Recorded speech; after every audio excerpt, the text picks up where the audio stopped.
How did it help you, do you feel, or help the situation when the Secretary of Education and even the President weighed in and seemed to acknowledge the level of difficulty that these struggling schools have? Well, I mean, certainly we are incredibly grateful for the support of Secretary Duncan and President Obama. And I think the fact that they get that we have to do whatever it takes to turn our schools around, both for the sake of the quality of life of the children in those schools, but for the sake of our country, and in our case, our state. We really appreciated the support. Where we are right now is that we are now working with teams of educators to take the standards that the Board of Regents passed and put a tool together, a process, a system, if you will, for how our educators will be evaluated. Seniority will not be the way that educators are placed in our state anymore.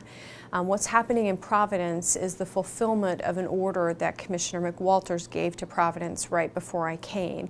And so we're obviously continuing to work with them on that. And they have had some bumps in the road, but they're continuing to talk and continuing to work together.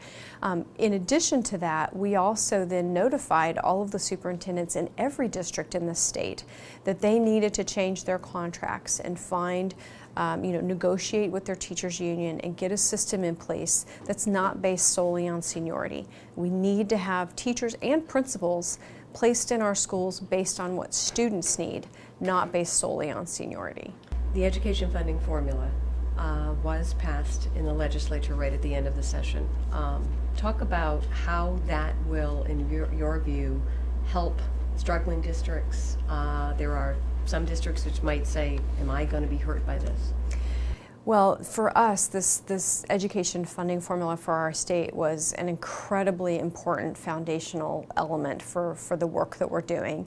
And we are just so enthusiastic that the leadership of our state came together, made a commitment to work through this, knowing that it was going to be difficult, and got it done. But we had to have a consistent and transparent and equitable way of distributing resources.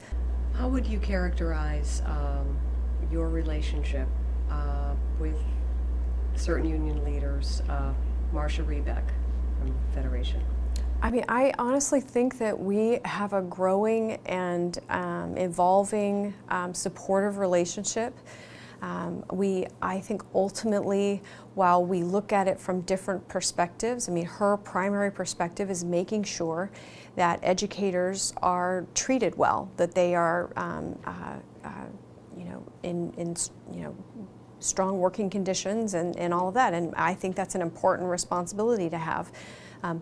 We're also all very focused on the fact that we want to have an improved education system. And so what we have to do is keep focused on the fact that we don't actually have ultimately divergent values. And so we may disagree about the specifics of things, and we just have to keep talking.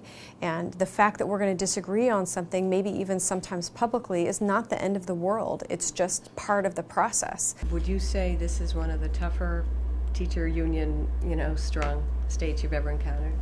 Well, certainly in my career, just because of where I've been, but I knew that coming into the state. I mean, I came in, I thought, with my eyes pretty wide open. I'll tell you that I have been pretty surprised at some of the language that I've seen in some of our contracts in the state that I think are just so blatantly not child-focused that it concerns me.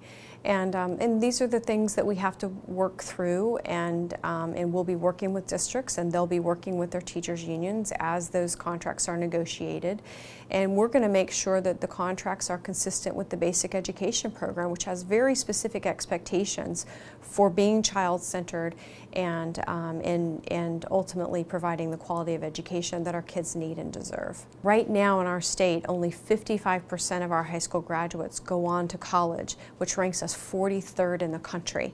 So when you say that we need, a higher educated workforce, there's no question about that. That for the economic health of our state, this is absolutely something that we have to focus on in order to turn that around. You glad you came to Rhode Island? Oh, could not be more thrilled. I love the state. I love the people. I feel very welcome here. I feel very at home, and I'm extremely happy that I'm here.